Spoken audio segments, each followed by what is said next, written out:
If you want to have tomatoes that really last into January, the simple thing to do, the required thing to do, is keep them from getting wet in the fall. Once they get wet, they crack a little bit, you're never going to have them last in the storage boxes that you're going to keep in the house. Every time it's going to rain, and I said going to rain, I put up some plastic. I love this sheet roofing because it gets good air circulation still underneath. I leave it here before it starts to rain, and I take it off after the rain is done, not during the rain. You don't want them to get wet at all. This also keeps them from getting overwatered. The less you water them, the thicker the skins will be and the longer they'll store. Putting them in the boxes the right way and keeping track of the tomatoes when they're in the box is the next important step. So come October, before the real rains set in, you're going to pick all the green, pink, any sort of fruit that's on your plants at all. This is what's going to ripen up during the next 3 or 4 months. Cherry tomatoes do not work. Eat them when they're ripe. If you put them in the box, they're just going to spoil your other tomatoes. So let's go now and look at how to put them in the boxes and make sure they last.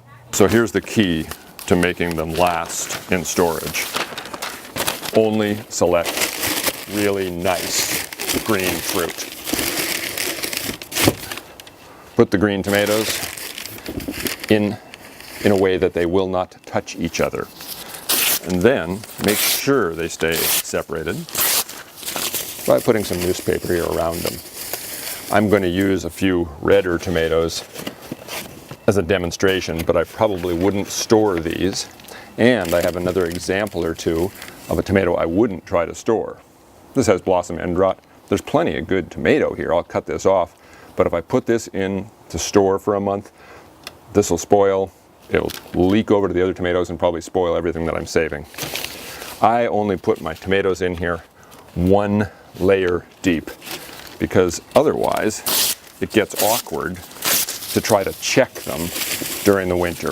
2 or 3 layers is what you'll hear some people advise, but you'll never take the paper off, pull out all the tomatoes and check the under layers. So 1 layer deep, a little more newspaper on them, and then somewhere in the house or the garage that's 50 to 60 degrees.